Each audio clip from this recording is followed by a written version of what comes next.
Hi friends, this is சும்மா.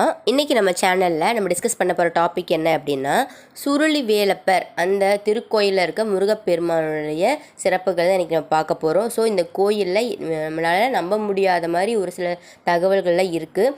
So அது என்ன சொல்லி உங்களுக்கு டிஸ்கஸ் பண்ணுறேன். ஸோ லேட் பண்ணாமல் வாங்க நம்ம டேரக்ட் டாபிக்குள்ளே போயிடலாம். ஃபஸ்ட்டு இந்த சுருளி வேலப்பர் திருக்கோயில் எங்கே இருக்குது அப்படின்னு நான் சொல்லிடுறேன்.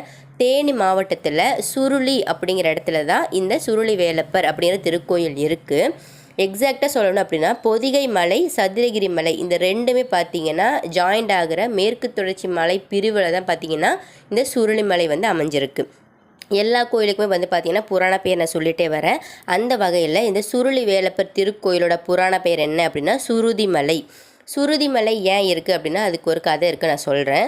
இங்கே வந்து மூலவராக பார்த்தீங்கன்னா சுருளி ஆண்டவர் இருக்கார், உற்சவராக பார்த்தீங்கன்னா வேலப்பர் இருக்கார். எல்லா கோயிலையுமே மூலவர், உற்சவர் அப்படிங்கிற 2 பேர்